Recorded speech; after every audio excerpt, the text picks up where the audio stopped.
అసలే heroine centric movie, పైగా భారీగా పెరిగిన బడ్జెట్, కొనేందుకు బయ్యర్స్ కూడా ముందుకు రాలేదు. ఈ దశలో సినిమా హిట్ అయితే చాలు అనుకున్నాడు దుల్కర్ సల్మాన్. 30 కోట్లు పెట్టి తీస్తే ఇప్పుడు ఆ సినిమా 300 కోట్ల వైపు పరుగులు తీస్తోంది. మాలీవుడ్ బాక్స్ ఆఫీస్ హిస్టరీలోనే బిగ్గెస్ట్ హిట్ దిశగా పరుగులు తీస్తోంది. Mollywood latest blockbuster Lokah box office దగ్గర దూసుకుపోతున్న విధానం ఇప్పుడు ఇండియన్ సినిమాను షేక్ చేస్తోంది. రిలీజ్ కు ముందు ఈ మూవీ గురించి పట్టించుకున్నవాడు లేడు. కానీ ఇప్పుడు మాలీవుడ్ లో మోహన్ లాల్ పేరిట ఉన్న ఎంపురాన్ 2 వసూళ్లను దాటేందుకు పరుగులు తీస్తోంది.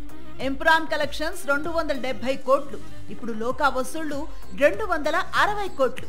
మరికొద్ది రోజుల్లోనే ఎంపురాన్ 2ను దాటనుంది లోకా. కేవలం 30 నుంచి 40 కోట్లు పెట్టి లోకాను తీశాడు దుల్కర్ సల్మాన్. సినిమాలో పెద్ద నటీనటులెవరూ లేరు. కళ్యాణి ప్రియదర్శిని, నస్లైన్ ముఖ్య పాత్రల్లో విమెన్ సెంట్రిక్ సూపర్ హీరో స్టోరీపై ఇన్ని కోట్లు ఖర్చు పెట్టాడు దుల్కర్.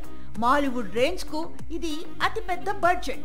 అయినా సరే దుల్కర్ వెనక్కే తగ్గలేదు. ఇప్పుడు అతడి నమ్మకమే నిజమైంది. లోకా ఏకంగా ఇండస్ట్రీ హిట్ దిశగా పరుగులు తీస్తోంది. గత 2-3 ఏళ్లుగా మాలీవుడ్ బాక్స్ ఆఫీస్ దగ్గర బిగ్గెస్ట్ బ్లాక్ బస్టర్స్ గా నిలిచిన 2018 మోహన్ లాల్ తుడురు, ముంజమల్ బాయ్స్ వీటన్నింటిని దాటుకొని ప్రస్తుతం మోహన్ లాల్ ఎంపురాన్ 2 రికార్డ్స్ ను క్రాస్ చేసేందుకు పరుగులు తీస్తోంది లోకా. అంతేనా, బోన్ ఇండస్ట్రీలోనే 100 కోట్ల వసూళ్ల మార్కును అందుకోబోతోంది. అదే జరిగితే మరో సంచలనం నమోదైనట్లే.